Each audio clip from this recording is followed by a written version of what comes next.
question is just, how are you doing today? Doing well. Doing well? Had a good day. A How's good your day today. been? It was great. Spent it with my family. My older sister's birthday. Did the whole little family thing. Pretty fun. So we'll just go straight to the questions. Can you tell me a little bit about your childhood? I think I had a great childhood. Didn't grow up in the best of neighborhoods, but I think we learned a lot from that. Being able to appreciate the things, the smaller things. So not only that, because of me growing up in the projects where I grew up, I've been having the same friends since I was like 5 and 6 years old. Not a lot of people can have that experience, have the same friends for that amount of time. So I think I had a pretty good childhood. When you were a kid, what were your dreams as a kid? Football player. Football player was my first dream. Tell me about the relationship with your dad.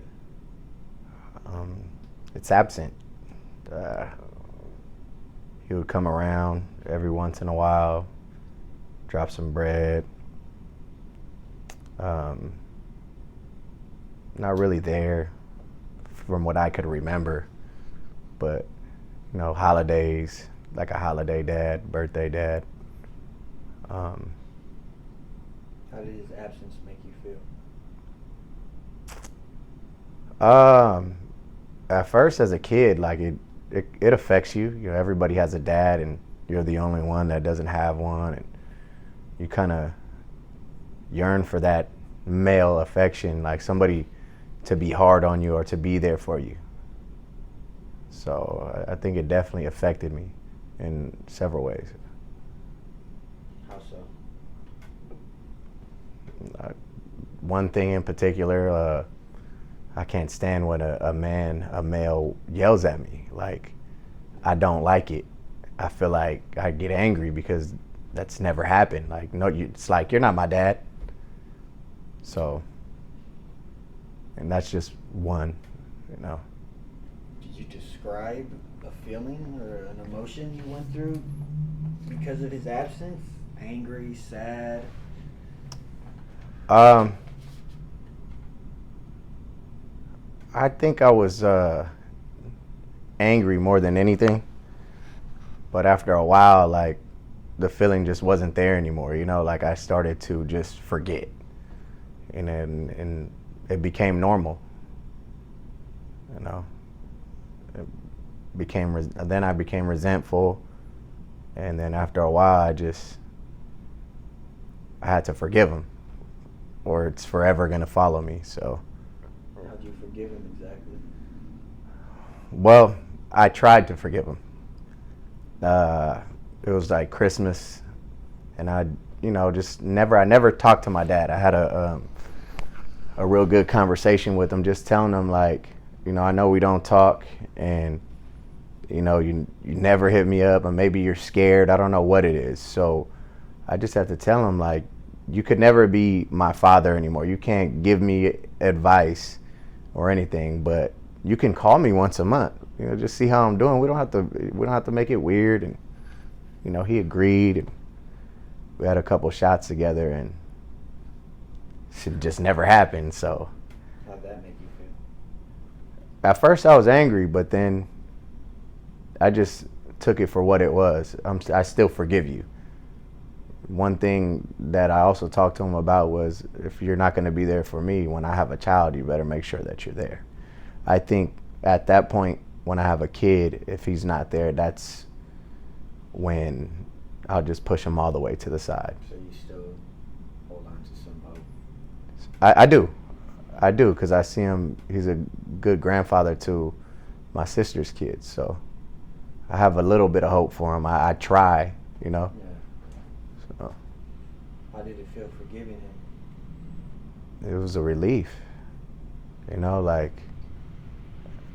I wouldn't be like, oh man, fuck him, or whatever. Whenever he comes down, like, I'll be like, oh, what's up? I'll go chop it up with him. I'll ask him more questions about his side of the family and, what he's went through. And, it kind of opened it up for us because I had to be the bigger man to start talking to him. He doesn't know how, so it's relief. Tell me about your relationship with your mom. I have a great relationship with my mother. She's like my best friend. I tell her everything, and she's been the only one there for me through everything. So I think that's probably the strongest bond that I have, like, in my life, So if you had to attach an emotion, how does your mom make you feel? Oh man, safe. What'd you learn from your parents? Oh man. I learned a lot of things not to do. But I think my mom, she instilled a lot of morals and loyalty in me. She taught me how to be a man of my word. Actually, how to be a man, and she's a woman, so it's kind of. She really, really just taught me, everything about family as well. Family means so much, and when you're young, you really don't realize it until you get older and you see that not everybody's going to be there for you like your family. What'd you learn from your dad? What'd you learn from his absence or from maybe something small? No, you know what's so funny? One of the things that I learned from my dad was the very first thing he ever taught me was about gambling. He taught me how to bet on horses. Yeah. And he said in Vegas, man, stay away from the tables, stay on the machines. Just like that. The machines. Yeah. Tell me about your first loss or heartbreak. It can be anything. I would have to say my first big loss was my homeboy Perry. That was probably like I was too young to really understand like what was going on. How old were you? 13. So I was too young to understand like what was really going on, and that the life that we're living as kids can get you killed. And that was. What year was it? Man, I don't even recall, bro. I think it's 2000. 2000. Was it 2000? I'm not sure, bro. I try to like block that memory out as much as I can, to be honest with you. But that was definitely like the first big loss where it was just like. Can you describe what you're talking about when you say Perry? My childhood friend. What happened to him? He was murdered by rival gang members, and How old was Perry when he was murdered? Perry was 16. So it kind of hit a lot of us hard because we're kids at this time. And to have one of your friends murdered, it's like, you don't think that happens. You think it just happens in movies. And the things that we're doing, we don't know that there's consequences to them. Right. And that was the first time I actually seen the consequences of our actions. When that happened, can you go through how you felt emotionally? Man, I felt like I was hit by a car. I didn't know what to do. Like, my whole body was shut down. Like, you're in denial. You don't want to believe it. But once you find out that this is reality, you have to learn how to work through it. Who first taught you love and how? I believe I got that from my mother. And I guess she showed through example. I guess just watching how loving and nurturing she was to all four of us by herself. You know, it was kind of, I seen love all the time, I guess, every day. What's love to you, and has it always been the same, or has it changed? If not, if it's something different now, what was love compared to what it was for you as a kid to what it is now? I believe love is something, a bond that can't be broken. That's what I believe it is. Now, as a kid, I don't really think I understood what love was.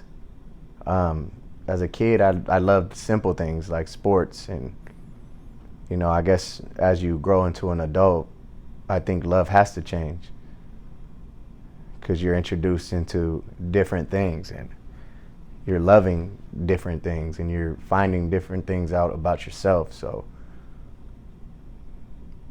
I think as a kid, loving was a little easier. What was the difference in how it felt from a kid to now? Or if there even is a difference? I think as a kid, your love is more pure. Yeah. So, like, it's easier to love when you're a kid. You know, you don't even know why you're loving so much, but you're loving. As an adult, you start to question more, and you're loving for different reasons. Tell me about a good day, just a general good day for you. Man, a good day for me is somewhere out of the country. It's not here. I'm waking up to clear blue water. I'm putting my toes in the sand with some cognac in my hand. Man, that's a perfect day for me. Tell me about a bad day and how you pushed through it.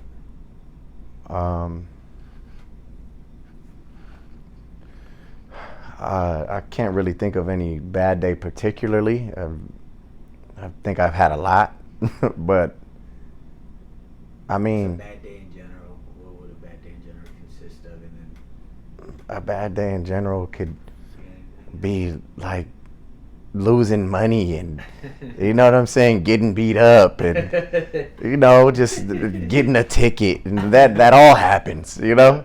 On the same day. Yeah, it can all happen. Like I've had bad days, you know. So. How do you push through those days?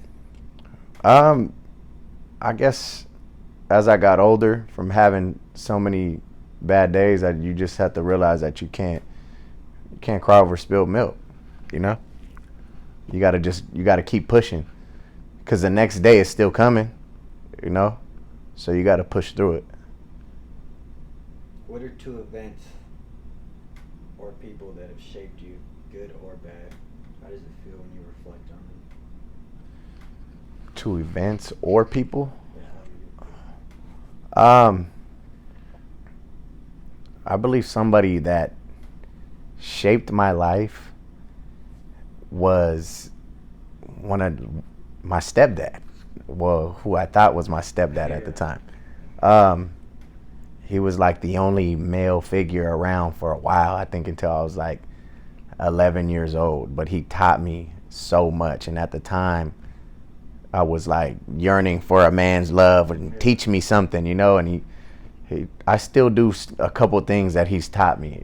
Kind of bothers me, but you know, he definitely taught me a few things like about being a man. So. How does that feel when you reflect on him?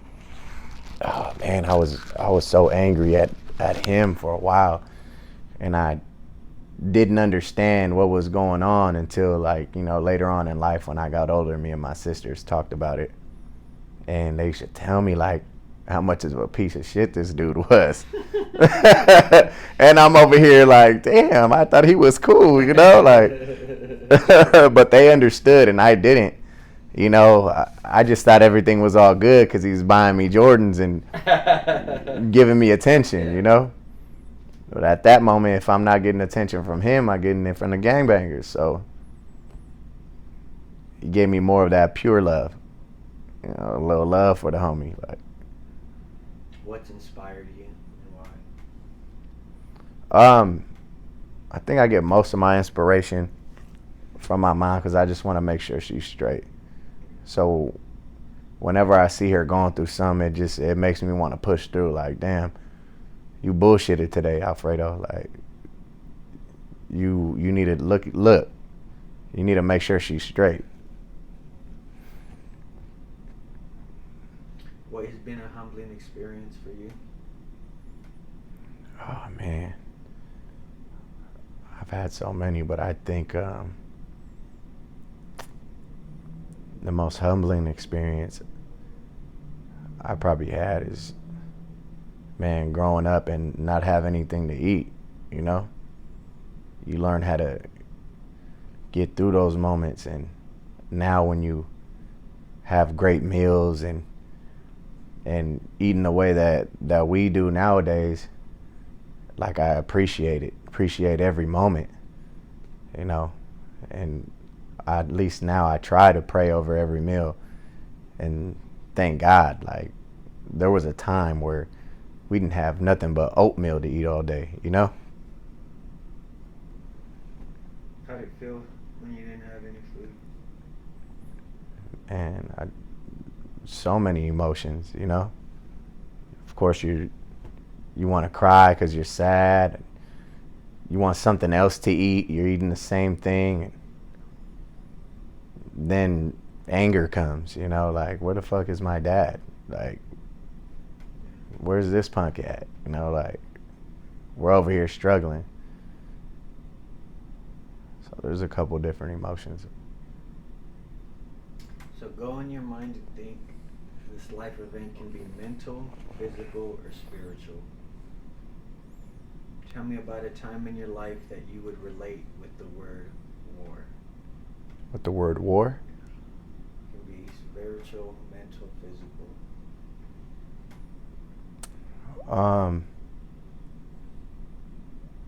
I would have to go mental. I battle with myself and my addictions and my, I guess, where I want to be in my mind, you know, and I battle with that every day. I go at war every day, and sometimes I overexert myself mentally.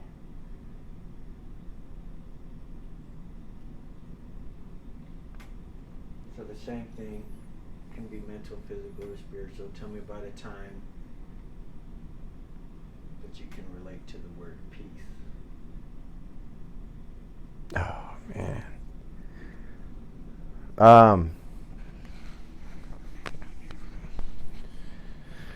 I would have to say, after one of my homeboys passed away, man, me and him were fighting before he passed away. And What was his name? David Connie. And we weren't talking at all. And that's all I could think about when I heard about the news of him being in the hospital. He was a victim of a hit and run.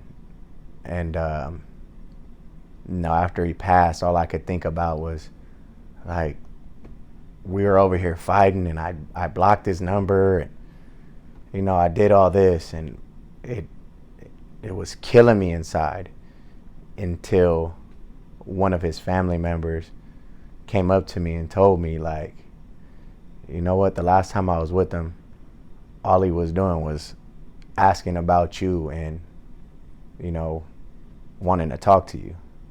And in my mind, I was angry because I wanted to know if we were still good, you know what I'm saying? But it was my best friend, and we're fighting over something so stupid. And for him to tell me that, it put me at peace. Like, okay, now I know. You know, I think that took so much off my shoulders when I lost him. That brought some peace and light to my life at the moment. Tell me about a truly difficult time in your life, the emotions that came with it, and how you endured. Uh, I would have to say recently, um, I was in a relationship with a girl, and she, it was hard for her to conceive, and we kind of went through this process together, and man, it was probably the most difficult thing I've ever had to go through. How so? Just seeing the emotions change in a female, and it's somebody you love, and knowing that sometimes you probably can't even help them, you know? That was huge. That like definitely changed my life in a whole different type of way.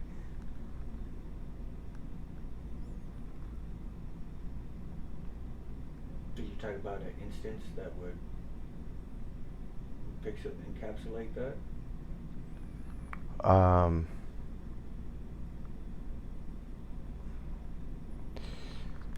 nah, I don't want to get too deep into that, but Tell me about a truly joyous moment in your life. How that felt. oh man, I've had probably too many of those. But I think one of my funnest times, well, probably a lot of my funnest times were in Vegas. Just having all my boys with me, living like kings. you know, Getting dressed up. Like that's how it should be. I think my best times were in Vegas with all my homies. Can you talk about a Vegas moment that would encapsulate that?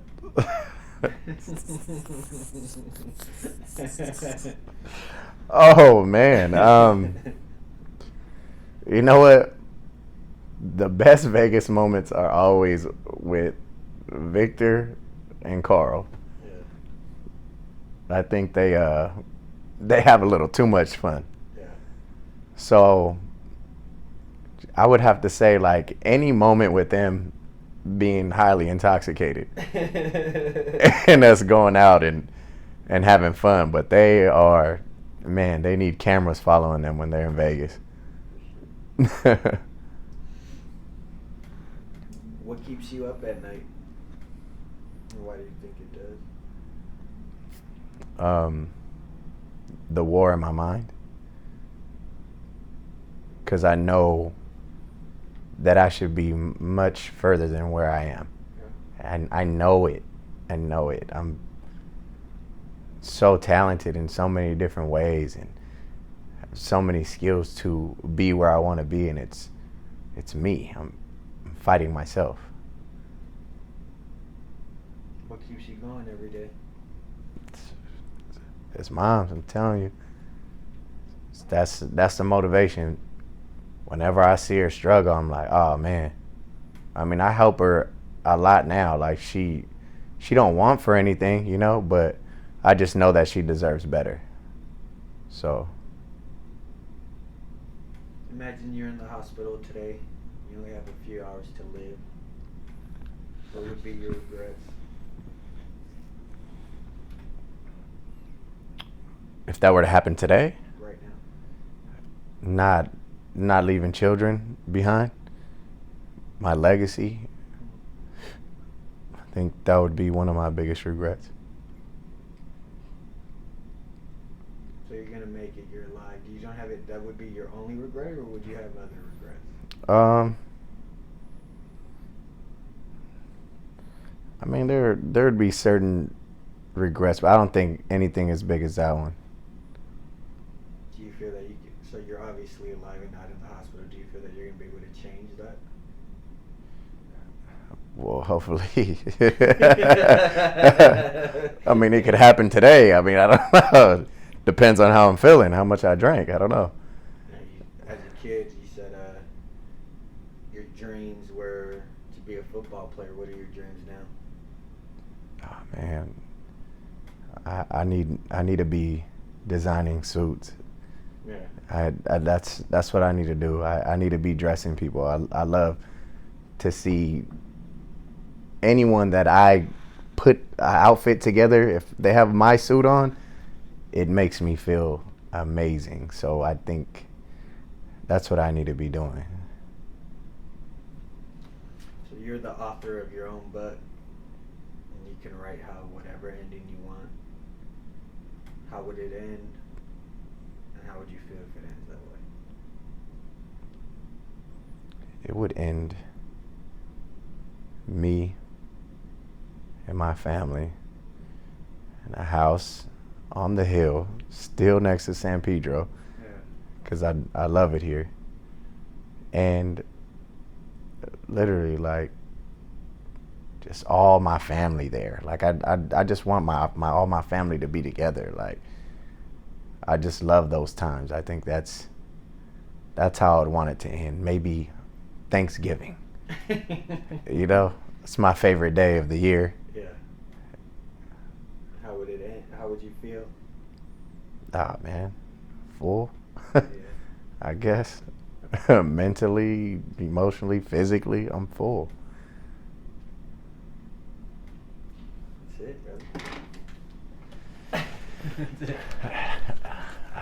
brother. Thought you were gonna ask me sexual questions. I was nervous. Nah, bro.